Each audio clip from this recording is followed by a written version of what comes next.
Program here at Marquette University. Thank you very much for coming. I know you could be home watching NCAA basketball. But it will be much to your credit and stimulation that you're here tonight. As I think many of you know, today is the 31st anniversary of the assassination of Archbishop Romero of El Salvador. So I'd like to begin with a few of his own words. It is very easy to be servants of the Word without disturbing the world. A very spiritualized word, a word without any commitment to history, a word that can sound in any part of the world because it belongs to no part of the world. A word like that creates no problems, starts no conflicts. What starts conflicts and persecutions, what marks the genuine church, is the word that, burning like the word of the prophets, proclaims and accuses, proclaims to the people God's wonder to be believed and venerated, and accuses of sin those who oppose God's reign, so that they may tear their sin out of their hearts, out of their societies, out of their laws, out of the structures that oppress, that imprison, that violate the rights of God and of humanity. This is the hard service of the Word. But God's Spirit goes with the prophet, with the preacher, for he is Christ, who keeps on proclaiming his reign to the people of all times. We have, I think, such a prophet with us tonight, such a preacher. G. Harak of the Society of Jesus is the founding director of Marquette University Center for Peacemaking, which was established in 2007 with the following mission. The Marquette University Center for Peacemaking empowers the university and the wider community to explore together the necessary skills to become informed, spiritually centered, nonviolent peacemakers. Rooted in the Ignatian charism, the center fosters an awakening to the holistic relationship of scholarship, spirituality, nonviolent living, and the active struggle for peace and justice. Prior to taking his current position at Marquette, Father Harak served as National Anti-Militarism Coordinator for the War Resisters League. Voices in the Wilderness, an organization Harak had found to challenge nonviolently the economic warfare waged against the people of Iraq, was nominated for the Nobel Peace Prize in 2000, 2002, and 2003. Father Harak has traveled to Iraq 3 times with Voices in the Wilderness to bring medicine and toys to Iraqi hospitals. During one of his visits, he was the only American representative among 500 international participants at the Baghdad International Conference on the Sanctions. Father Harak was voted Alpha Sigma Nu's Teacher of the Year at Fairfield University in 1995, and in 1998 attained the rank of full professor of theology, also at Fairfield. Father Harak is the author of Virtuous Passions, The Formation of Christian Character, a book I have taught many times, editor of Aquinas and Empowerment, Classical Ethics for Ordinary Lives, and of Nonviolence for the Third Millennium, Its Legacy and Its Future. And he is co-editor of Beyond Boundaries, Student Volunteers in the Developing World. Father Harak has a Bachelor of Arts degree from Fairfield University, a Master of Divinity degree from the Jesuit School of Theology at Berkeley, and a Master of Arts and Doctorate in Theology from the University of Notre Dame. He's terrific. Would you please welcome Father Simon Harak?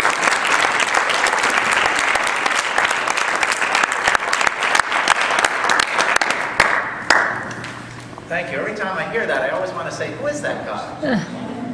But I'm glad to be here with you today. Am I live? Oh boy, am I live now? Okay. Do you mind if I'm one of those Jesuit priests, and part of our job description is to pray. What are you going to do? So do you mind? I know we're in different places when it comes to prayer. Do you mind if we just take about 30 seconds of silence and kind of put ourselves in the presence? That would be wonderful for me.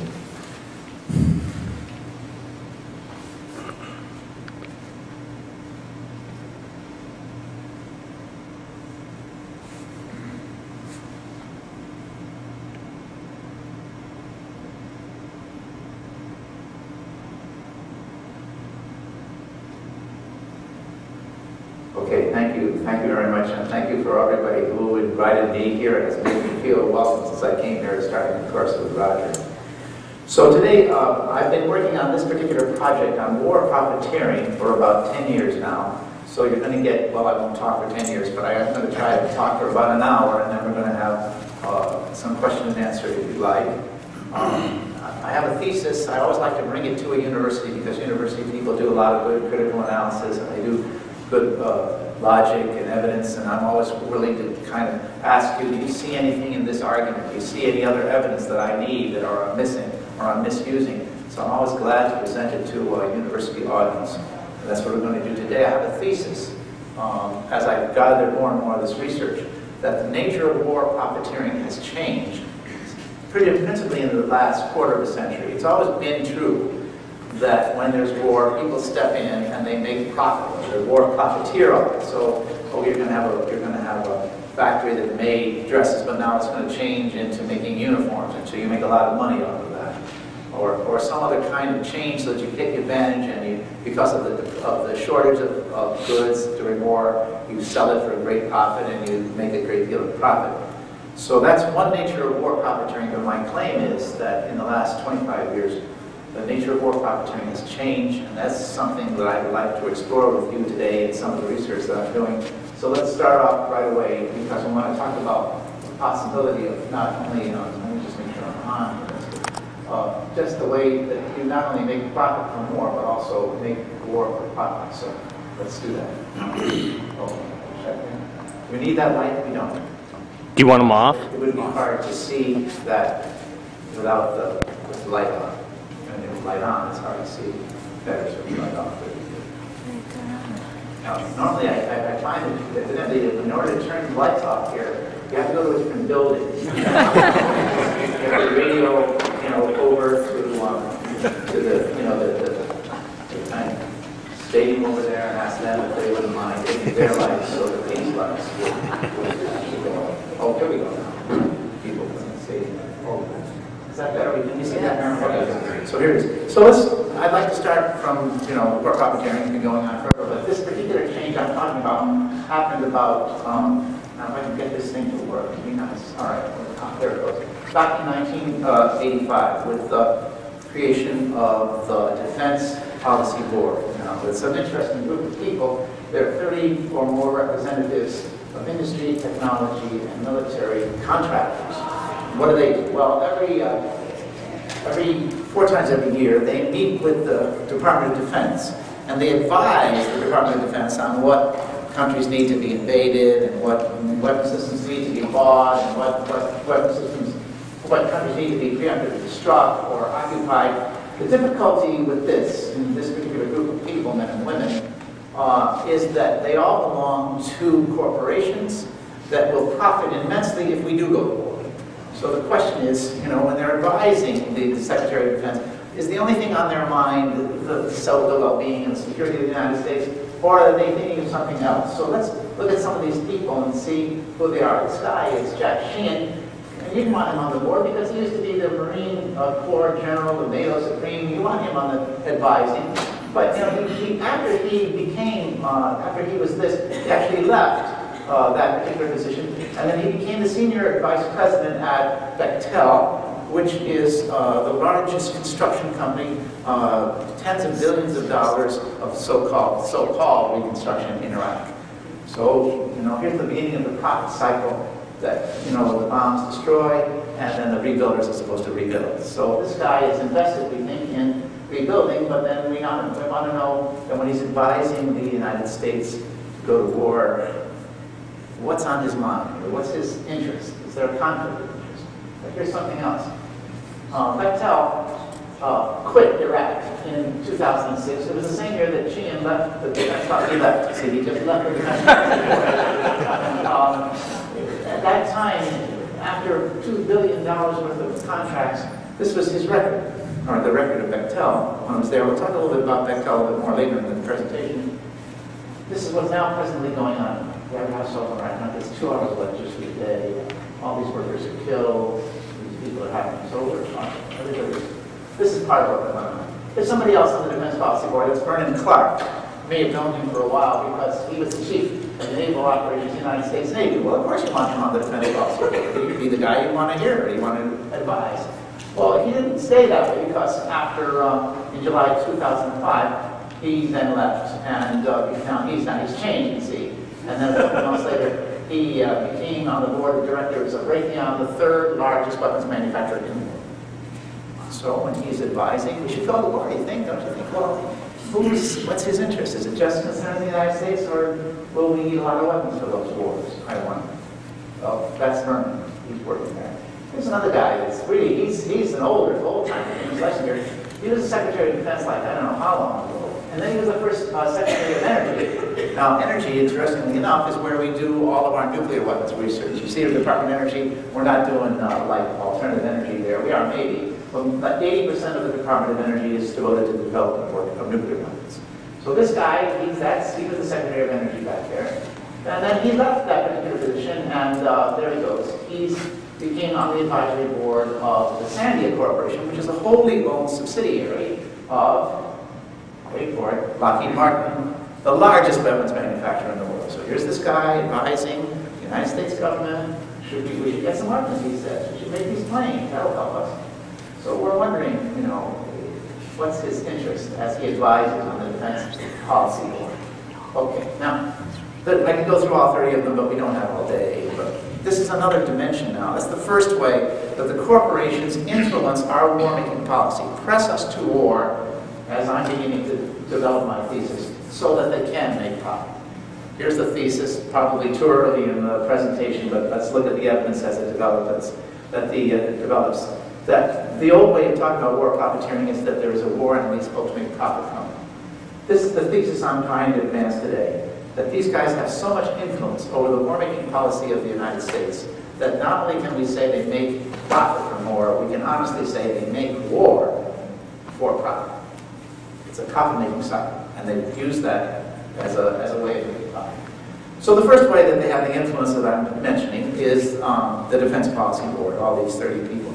Here's the second. I borrowed this line from Manufacturing Consent from Noam Chomsky. But this is also an important way that the corporations influence us for war so that they can make money. Here's the one way that we approach that is the PR firms and advertising business. The Office of Global Communications was created in 2002 by the United States government and funded by our tax money to coordinate the administration's foreign policy message. And also, check this out, intended not only to disseminate, but also to dominate news of the conflict around the world. Everywhere around the world, you're only going to hear the American story. Everything we listen to, we're only going to hear the American story. We're only going to hear the government story. We're not going to hear anything else. So that's part of the way they press for war, these corporations. Here's one thing on the Global Messenger. They send out the Global Messenger. It's absolutely fascinating. They send it out, this Global Messenger, to all the different news people who are favorable to them, everywhere. And they give the same message over and over. That's why you can turn on channel 4, 5, 6, 7, 8, and they're all saying the same thing. They're all saying, well, how are you going to disbelieve that when every news outlet you hear is telling you the same thing? How are you going to disbelieve? Oh, he's got weapons of mass destruction, he's got weapons of mass destruction, he's got weapons of mass destruction. Channel 6, weapons of mass destruction. Channel 8, weapons of mass destruction. How are you going to disbelieve it when everybody's saying it? And that's part of what's going on with the Global Messenger. But what else is going on with the Global Messenger is they were given $200 million to sell the invasion. You need to sell the invasion. Nobody wants war. And here's what else they do. It's fascinating. They hired, with that $200 million, they hired this guy named John Rendon in the Rendon Group, which is a PR firm, in order to sell the war. And he's been around for a while, since 1991. He was hired by the CIA to create the conditions for the removal of Saddam Hussein from power. So he's been around for a long time. He's an information-oriented perception manager.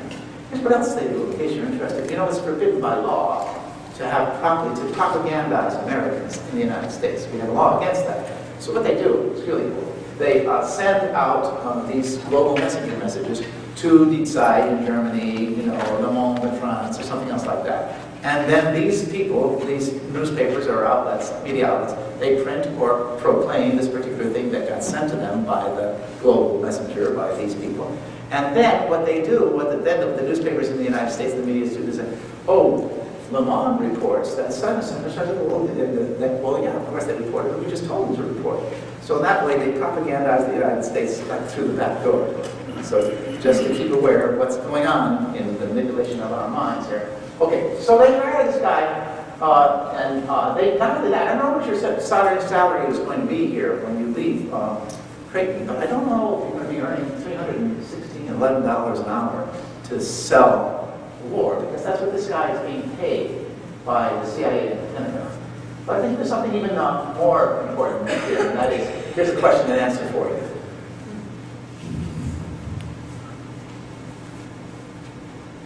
They asked these guys, they said, why did you wait till Labor Day to kind of press the invasion of Iraq? Well, here's the answer.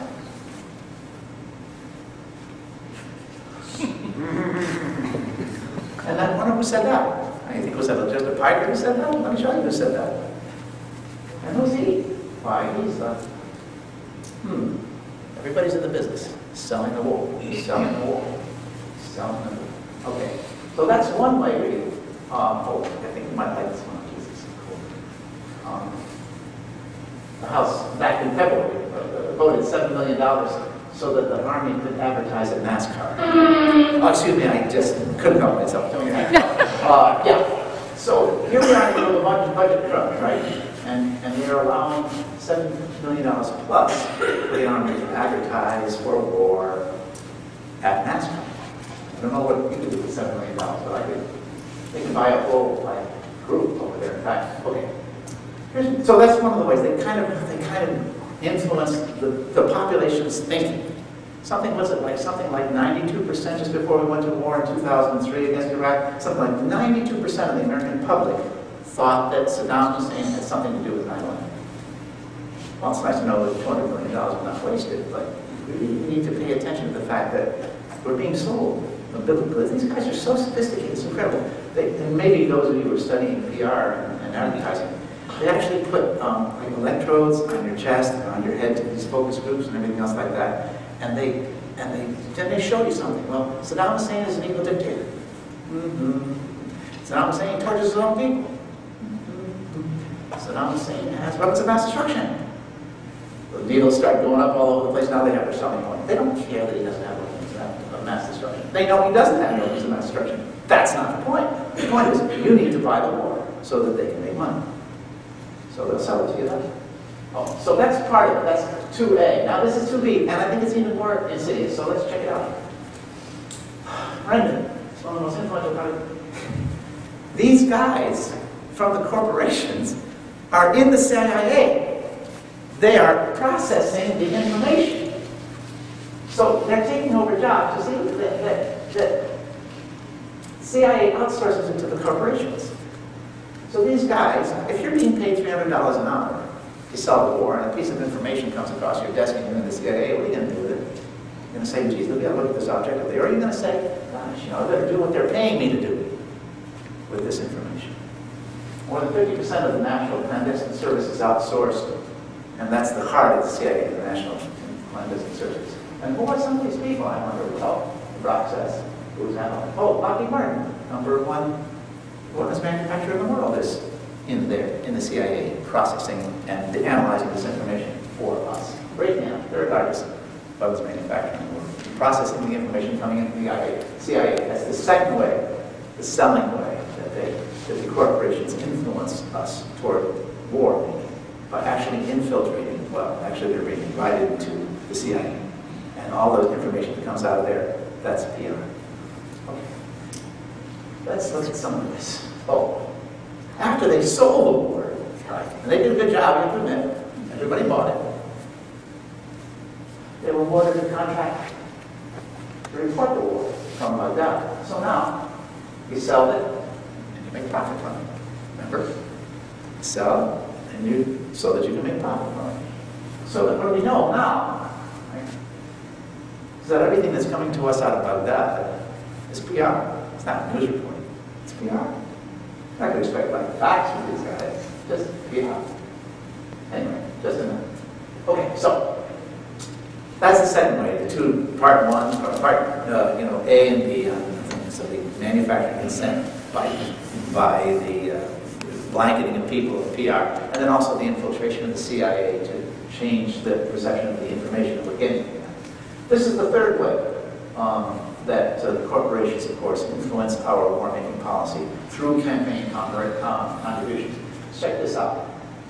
You may want to look at this particular thing in the last race that we had here from military contractors. It's an interesting thing. How much money did John McCain get from the military contractor? Well, he pulled in a big ton of stuff.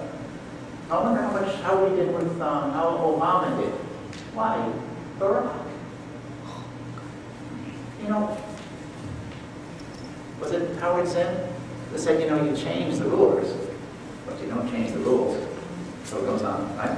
So this guy inherits, what, 2 wars? He just started a 4th, right? Pakistan now, well, you get what you pay for. Right? There's something to reflect on. What's going on? Why do we keep getting involved? Why do we keep bombing people and getting involved? Corporations. Okay, so that's part of it. There's something else.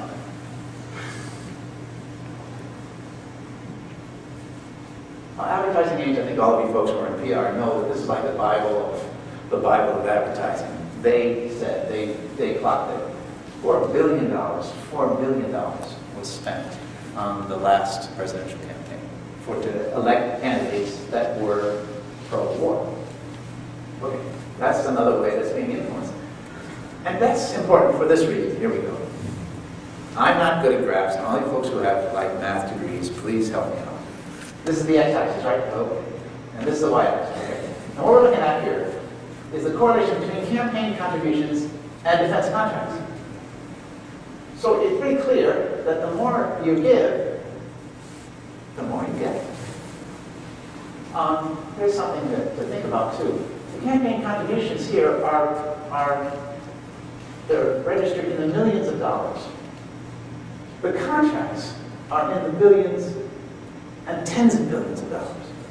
Now, I majored in Latin and Greek when I was in college, and you can't multiply Roman numerals that well, but I wanted to be a Roman emperor. There were no openings, so I became a priest. But the point I'm trying to make is that I had to go to somebody to explain to me what's the difference between a million and a billion, because they sound the same. Don't they? Million, billion, it's only 1 letter difference. What's the problem? Aren't they the same number? Well, let me tell you something. This is what the guy said to me. He said, don't think of dollars. He's a Jesuit mathematician. Joined down. He said, if we're here for 1 million seconds talking about these important matters, how long will we be here? Answer, 11 days. I don't know, sometimes you get into boring classes and you're counting the seconds till the end of the, not Roger, he has your attention all the time. But a lot of time you're counting the seconds down before the end of the class. 1 million seconds is 11 days. So we're here talking. But supposing we're here talking for 1 billion seconds. How long will we be here? 31 years. So when I'm talking billion, we should just change that name from billion to maybe Screaming Yellow Zonkers or something, so that we can draw attention to the fact that this is an incredibly, this is a different number, and we're talking about a whole different world. So these guys, see, the campaign, they're investing in the millions, and they're getting return ROIs, for all the business folks on that, return on investment in the tens of billions of dollars. So, I don't know, 31 years times 10 is 310 years versus 11 days. So, they're getting tremendous return on their investment. That's why it's important to pay attention to campaign contributions, and why Congress doesn't want you to pay attention to those. So let's look at some of this. What happened, do you think, a couple of years ago? What do you think happened? Watch. Now, the House Democrats were in control then. That was before the Republican takeover. But now look at this. They kill the resolution would have had required the relationship between campaign contributions and earmarks. Oh no, we don't want you to know about that. That's why I'm here, to let you know about that stuff. Okay? So they kill that. And then here's something else that's kind of fascinating as we watch this develop. These were congressmen who were overseeing the defense budget. They got $8 million from the PMA group. They were overseeing the defense budget. What are we going to allocate? How much are we going to allocate? And they had gotten $8 million from a group called the PMA group, which is footnoted here. It's a defense lobbying group specializing in winning defense contract earmarks for its clients. So these guys invested $8 million. I wonder how well they did with their investment. Well, they started off with Murtha, who was the chair of the Defense Appropriations Committee. They gave him $2.4 million over 8 years, this PMI group. Well, how did they turn out? How did they make out on their investment? That's what I want to know. Because Murtha earmarked $300 million in a single year for clients of the PMI group. Right? So pretty good. Because this $2.4 million is spread over 8 years. He got them this much in 1 year. Want to pay attention. How do they infiltrate and press us to war, these corporations, so that they can profit from it? And that was the third part of that campaign contribution. Well, now here's another one. The business politics revolving door. Business to politics, politics to business. And of course, our poster board for that is, please notice the revolving door. Thank you. The poster board for that is our guy, Dick Cheney. Now, I love this story because he came into office, as you probably remember, way back in 1989.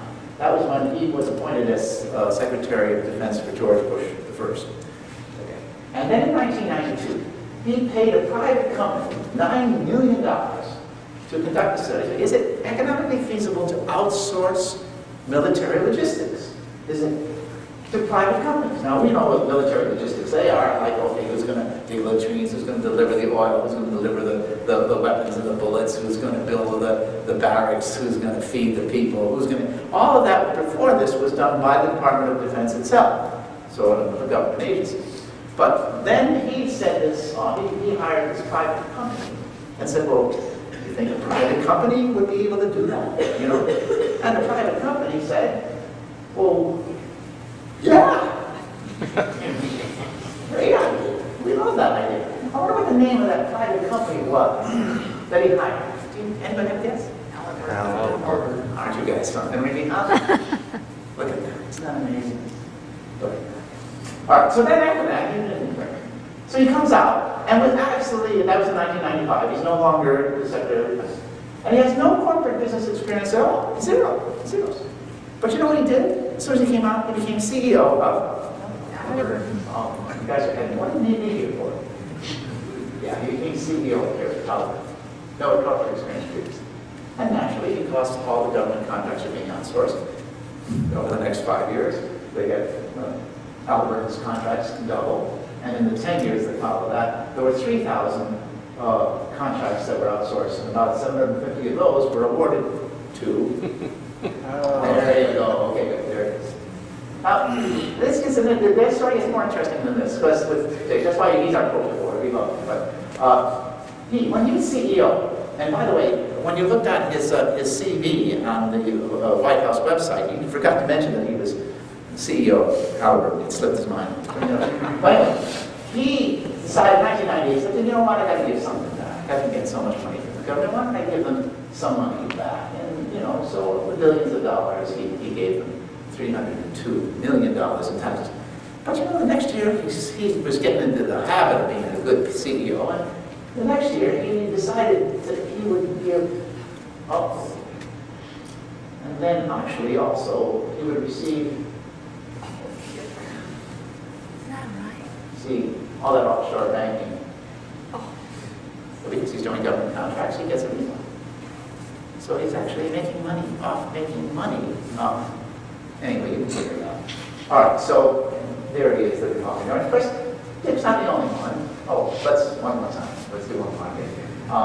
Back in 2000, this is a fun story. He became George Bush's vice president. Now, I don't know what you think about George Bush and Dick Cheney, but I want to tell you the story that George Bush actually hired him, paid him good money, to do a search for who would be a good vice presidential candidate. And he took it really seriously. He did. He interviewed 6 different people, 6 different people, and he chose himself, which was good. So he then becomes the vice president for George Bush II.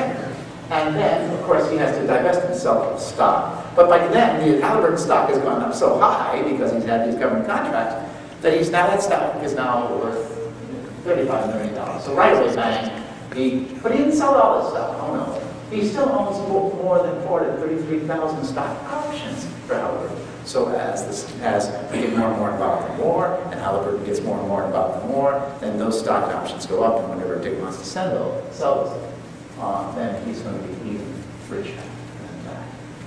Oh, and by the way, just in case, because I just learned a new little thing for texting. How to BTWs, by the way. Okay. Do you know what OHN is? I was just told this the other day. Oh, hell no. So, anyways, this is an OHN over here. And Cheney's son-in-law worked as a lobbyist for Lockheed Martin and his wife. It's a family affair. It's a family affair. Where's his son? This is his son-in-law. There he is. There he was born. And of course, that's Lynn. Okay, well, that's good because we're going to go back there. But he's not the only one. Here's our guy, James Comey, big famous guy. He came in 2002 as the Bush's deputy attorney general. Now, it sounds like there's only one of those, so he was pretty high up there.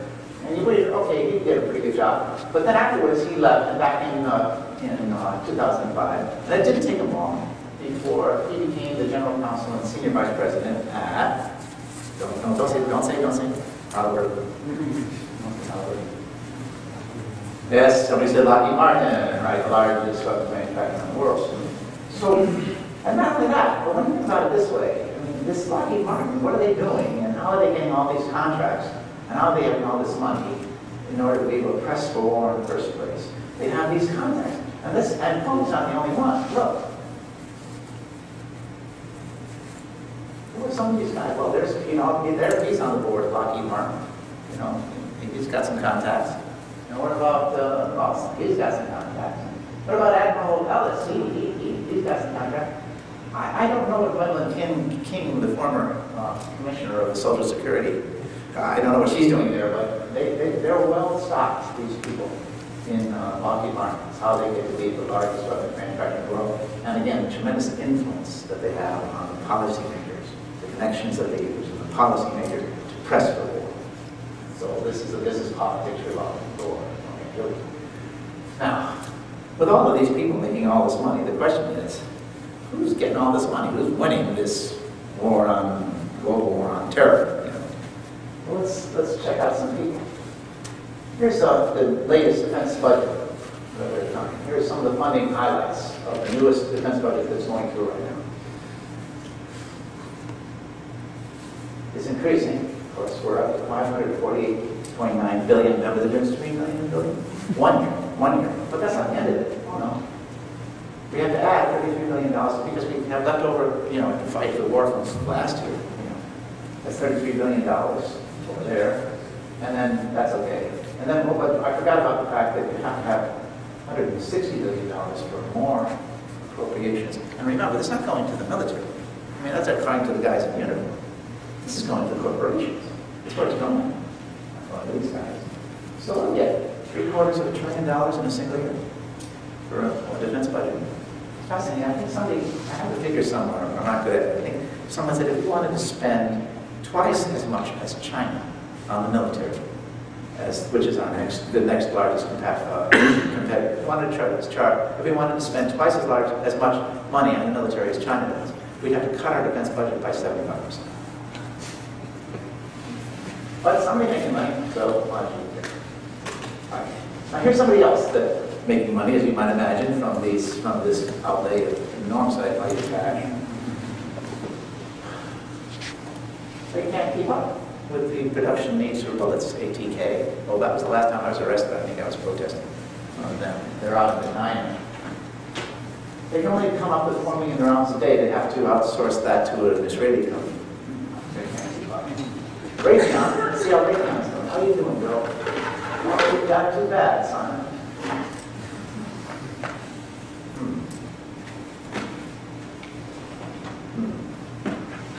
Revenues.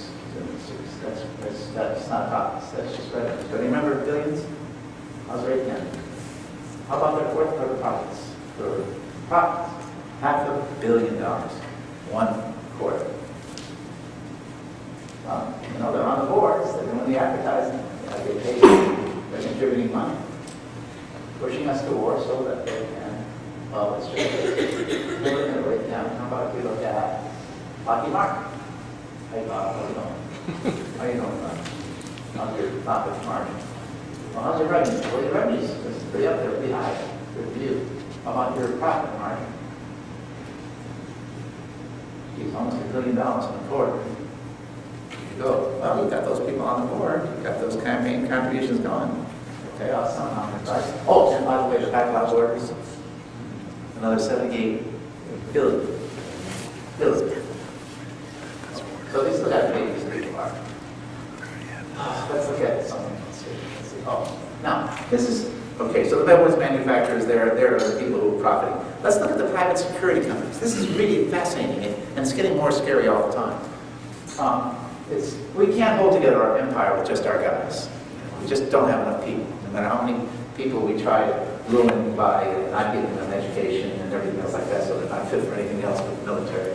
No matter how many times we have to try to cut the education budget so that we can keep producing people who are fit for the military. We still can't get enough people to wage our wars and do our occupations. So we have to go with the mercenary.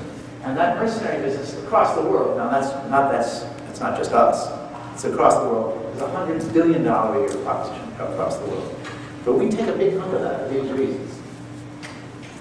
They call private security contractors private security corporations, PSCs, whatever you want to call them, that's what they are. So let's look at the Obama administration, how they're doing with the mercenaries.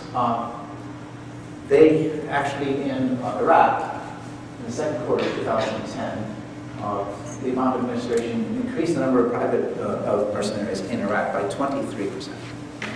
And the number of mercenaries in Afghanistan by 29%. So yes, we're withdrawing our troops and replacing them. Don't buy it. That's all I'm saying. Don't buy it. It's tough to you, but it's being hard. But I want you to look at this. It's fascinating for me. I found this was really an interesting series of justifications. The United States Constitution forbids private armies. You can't have a private army. So what are we doing? We got to have private armies, but it's against the Constitution. So how are we going to get these private armies? Well, we get them as defenders of the State Department. So check this out.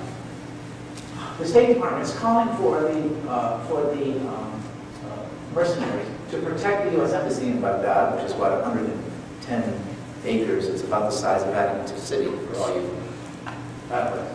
Okay. And they also want them to protect the 5 enduring presence posts. It's very clever. They're bases. They're military bases. Except they're called enduring presence posts. And we're supposed to buy them. Just shell out our money for that. And here they are. So the operators reveal the equipment. And others as well. So now you can see the buildup that we're going to need more. We're going to hold these bases. We're going to remove our American guys. We're going to put the corporate guys in here. So it's a one-to-one correspondence. Okay, check this out. Oh, they aren't finished yet, the State Department. Well, those aren't the only enduring bases or enduring presence posts. They got more, but let's look at also. These mercenaries are going to do this. They're going to perform the lost functionality duties of the military. In other words, now that the military is not here to do this, we got to hire other people to do it. So they're taking out this military guy, they're replacing with a mercenary guy. It's one-on-one. So that's what they're trying. And then they also did this. That's terrible. Let me just do that. Let's do this. This is so terrible. Like these things, I love these. I love these things. But let's try it. We try that again? Let's see. Sometimes technology will do. Because we know what these are. What these functionality things. They recoup. All these are the duties that they're hired for. Now, the last one I want you to pay attention to, the last two, convoy security and tactical operations center, means that the State Department will dispatch armed response teams. There's no private army there. They're just protecting the State Department. Just don't be worried. Okay. So it's a one-on-one person. Oh, and by the way, while they're taking out the other military guys and replacing them with mercenaries, we also have over 7,000 unarmed aerial combat or unmanned aerial combat vehicles in Iraq Pakistan and Afghanistan. Unarmed aerial combat vehicles. So let's look at some. There are shadows. This is a shadow and its cost. This is a predator and its cost. That's a reaper and its cost. And that's an avenger. That one's about a year old and its cost. Multiply that 7,000 times this. I'm not good at math. You can't figure what's going on. Who's getting all that money? It's not the military. It's the corporations who are manufacturing these things. I found out yesterday that we now develop, I think it's called a Gen 4. You got to look it up. I didn't get a chance to put it on this because things move so fast here. It's a Gen 4 is now a hypersonic drone, a hypersonic tomahawk. So, which means anything over Mach 4 is called hypersonic. Mach is 4 times the speed of sound. This goes 6 times the speed of sound. So this is a new development. That'll be you'll see that pretty soon, probably in the video. Anyway, so that's what's been happening. That's what. Now also there are unmanned ground vehicles, and there are more than 12,000 of those robots on the ground interact well. Here are the manufacturers, and here's their cost. These are on the ground interact now. 12,000. So we're cutting down the troops, we say. It's up to you whether you want to buy that historically, but here's what we're replacing. Mercenaries and unmanned combat vehicles in the air and on the ground. And then all of the money is going to corporations. So this was nice, it's on carpet. Now, of course, the other group of folks is going to profit from this thing, as you know. How many people thought that we went into Iraq to lower the price of oil? Oh, good, just checking. Presidential executive order, look it up, 13303, published by the Bush administration. American transnational, complete legal immunity from prosecution. They can do anything they want. Kill, rape, steal. They cannot be prosecuted by presidential order. Why do we go in there? Well, think about it. What's oil? What's our oil? Now, you probably noticed that before the 19 invasion until now, the price of oil has actually risen by 203%, and that was before the war we started on in Libya a few weeks ago, so it's going up even more. You think that we went to war to get cheap oil? Oh, it's for the oil companies that we did these things. And furthermore, the oil companies, that's just 1 year after the invasion, right? ExxonMobil increased its profits by 42% to $36 billion. Not revenue. Remember the difference between $1 million and $1 billion? Okay. And that ain't all. Check it out here. 2008, how'd you do? Right, state. I did pretty well. That's serious. Oil companies, raking them in. All of them are like that. All of their profits are through the roof. One more time. How are you doing last year? Most recently, a little bit of downturn, must be over depressed. Oh, they also found that we didn't have that recession. They also contributed to climate deniers. They used some of that $36 billion to fund climate deniers so that you won't think that carbon is really changing the atmosphere or scorching. Good investment. Okay.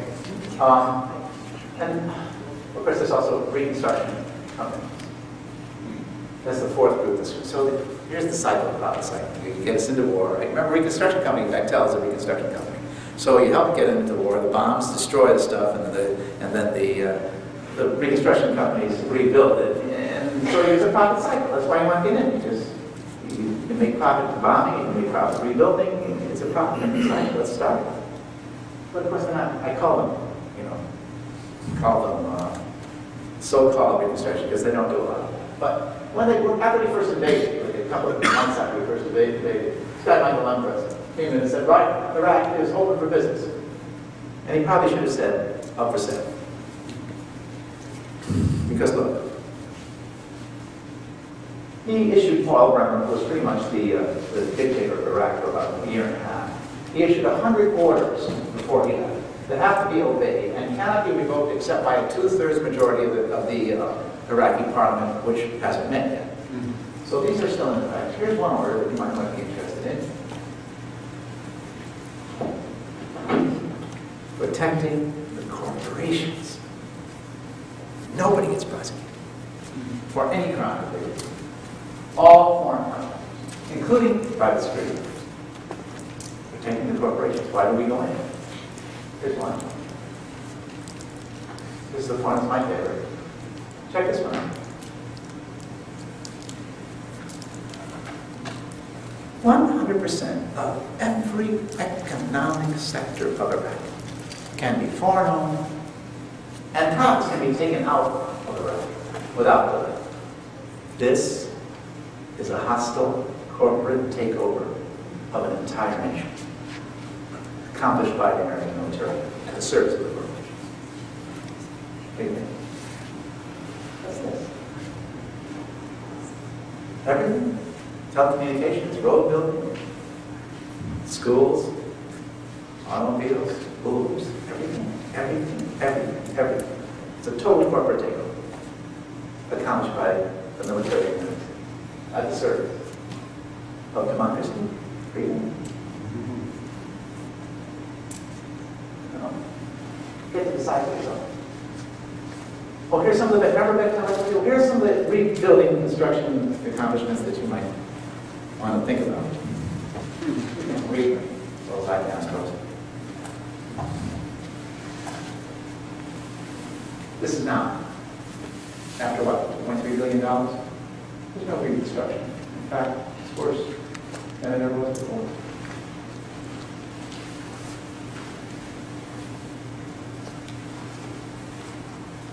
So, okay, those are the people who are making the money. Who do you think's losing on this? Who think's losing? A lot of money going to the corporations, so who loses?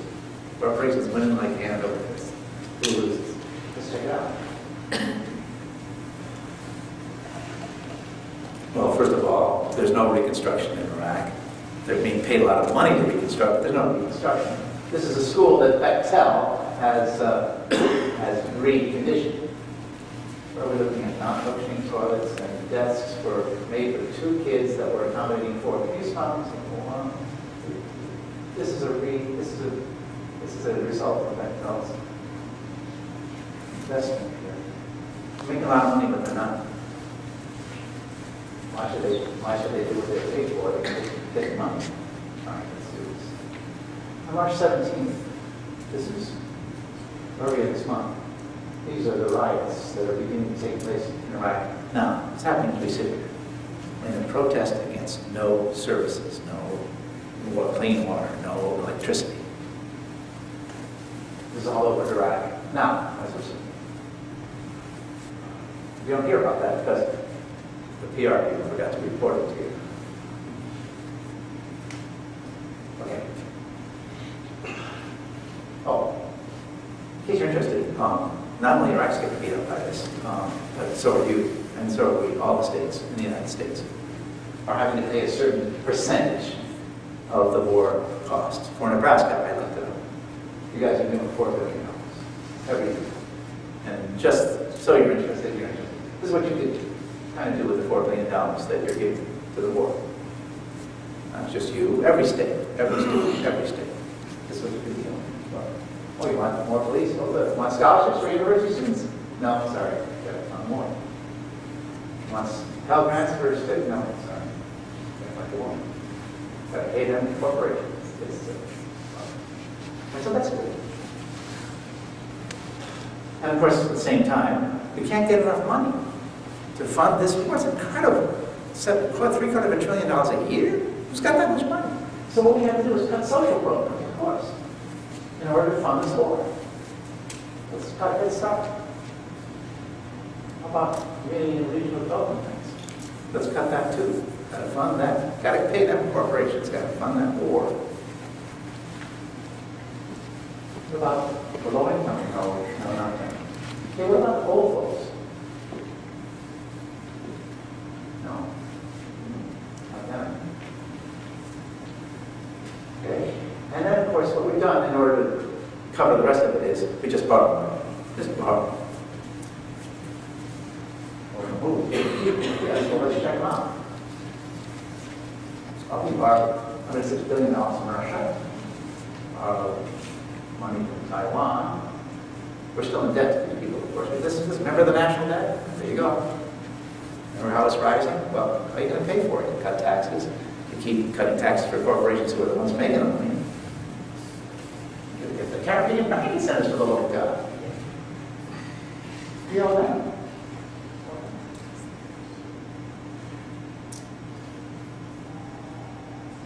That's cool, these guys. Yeah, British, they're taking their empire back, I guess. They want us back, they're upset over 250 years. China, of course, you might have any. And that's not all of it. That's only part of it. That's a small fraction of it. Look. The rest of the debt, which is enormous and unimaginable at this point, is owned by the Federal Reserve. Now, I have a nephew who spends hours trying to explain this stuff to me. He's working on Wall Street. The Federal Reserve is not a federal, it's not a federal body. It's no more federal than Federal Express, okay? It's a group of banks. It's just a cluster of banks who determine the monetary policy of the United States. That's what they do. They print the money and they determine the monetary policy. And they're private banks. They're not public, they're private.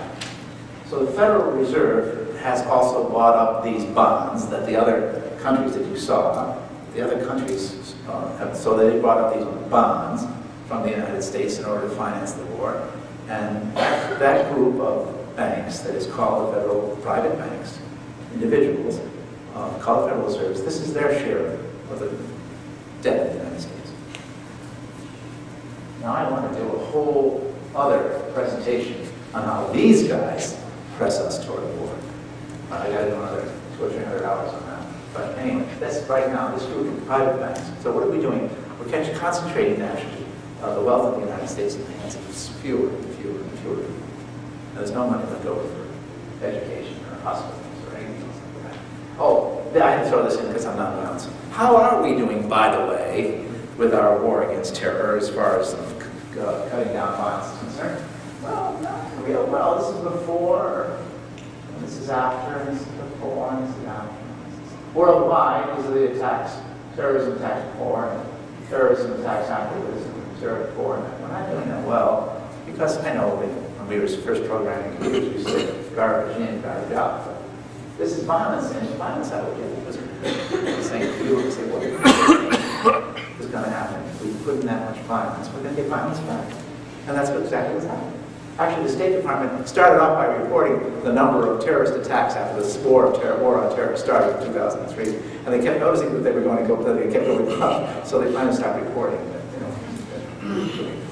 So, and then of course that concentration of wealth. Look, because it's concentrated more and more into the hands of fewer and fewer people who are making a great deal of money instead of being sent to. And look at this. If you spend $1 billion, this is how it happens. Suppose you spend $1 billion. You're going to get some kind of jobs, right? Well, if you spend $1 billion in the military, how many jobs do you create? People say they create jobs, and they do. The military creates jobs. You can't argue with it. This is how many jobs are going to be created if you spend $1 billion on the military. But if you spend $1 billion in healthcare, how many jobs are you going to create? Well, how fascinating. What are you going to spend like $1 billion on, like, Creighton University? How many jobs do you think you might want to create? Well, I mean, just in education in general. You probably end up with more than twice as many jobs as if you spend it on the military. So you see, the more military spending we do, the fewer jobs we create. Just the opposite of what the PR people tell you. Oh, you got to spend money because it creates jobs. Yeah. Yeah, of course it creates jobs. So again, the concentration of wealth. And again, when we say military, we're talking about the corporations. And oh, by the way, this is poverty in the United States. Let me show you actually $22,350 a year. That's what's happening now, right? Everywhere. You can probably see it here. Milwaukee, where I live, is the 4th poorest city in the United States. I don't know where Omaha is. So,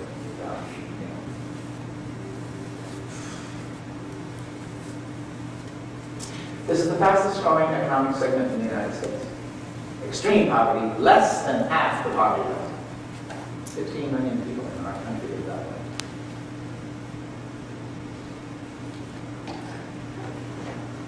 What does that mean? I don't know. extreme poverty, less than half. Right? Who's paying the price for this war? And the veterans, I want you to look at these veterans, too, because veterans have a supreme sacrifice, but still at the same time, I can't help thinking for the corporations. The corporations, so that Rex Tillerson can make money. And of course, the veterans there, our Iraqi brothers and sisters, paying the price on for the corporations, because we bought the PR. I don't know, the future look good if that's what we're doing to people.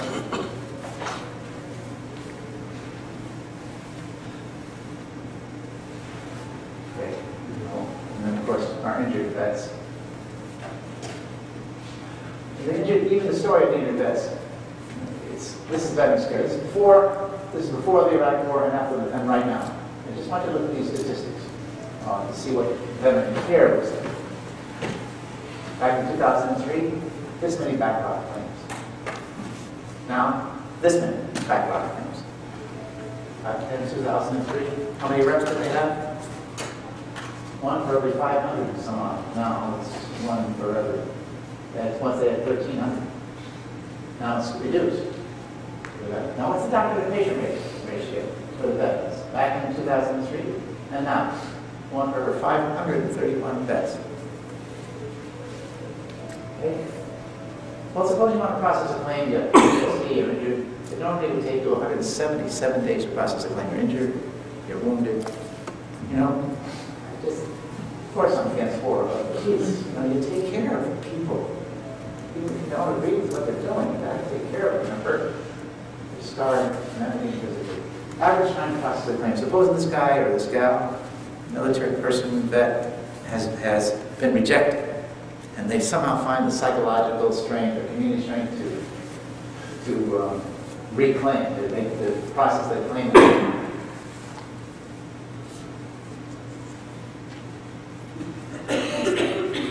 Why does that happen? Well, one reason is healthcare for veterans that are privatized. Corporations taking over. Not really that much concern. So here's one group, HealthNet. When they were in the private sector, they lost money. But then, all of a sudden, they turned around. They had a $286 million profit. Why? Because of their continued high military activity. They're making money off vets. Vets. Oh, this is what he earns. Right? In those years, the CEO. It's a 1,000% increase on the vets. On the vets? Come on. But corporations are not interested in the ticket. The bottom line is the bottom line. That's all they're interested in. Okay. Just check this out. In theater, active duty suicides. And those active duty suicides from last year does not count in the individual ready reserve. There's more than 123,000 service members. And they're not assigned to them, so that we don't know how many of these guys committed suicide and women committed suicide. This is not counted. And that's bad enough in theater. What about when they get home? Well, when we got back from winter break, we read this in our Marquette Tribune. One of our alumni guys killed himself. And they had a great article in there about how together he was, and how he knew where he was going. So when Justin killed himself, he got discovered him on Christmas Day. He wasn't the only one. Every day, every week, we lose more vets to suicide than we do to combat. Who pays? Who pays? Somebody's making money on that. Paying the price. Who's paying the price for the fact that we bought, what the PR people told us, what the corporations sold us? Who's paying the price?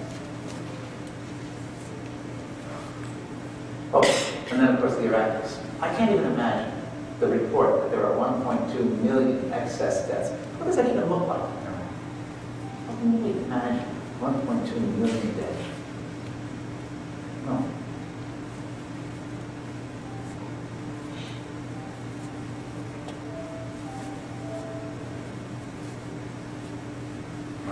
50% of all economic activity turned over to corporations. So these people cannot control their own resources, their own wealth.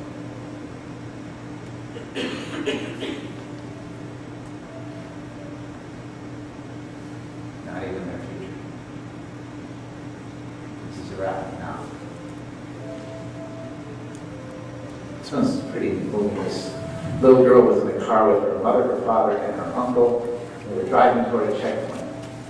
And without warning, the car was opened fire upon them. Now, I teach ROTC students, friends in the military. Let me tell you, I'm 7,000 miles away from home. You know, and I'm going home. I am not dying here. The guy next to me opens fire. I'm not going to say, what are you doing? I'm going to shoot. I do not want to die here in this godforsaken Baghdad place. I'm going to shoot. I don't care.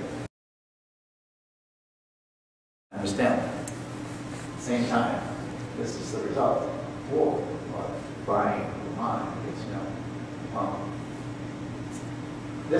They were killed, her mother, father, and uncle, and this is their blood on her little body.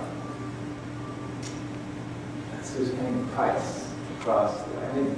Don't you think this is happening in Libya right now? You don't think it's happening in Pakistan right now? You don't think it's happening in Afghanistan right now? What's our future in Libya? Moms will keep lying what they saw. So here's something we can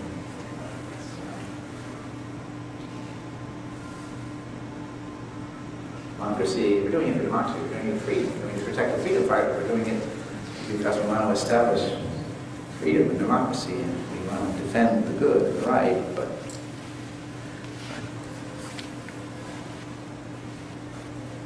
and that's part of my mission there, trying to uncover the political, economic, and military and personal consequences of this lie that we've been sold by corporations.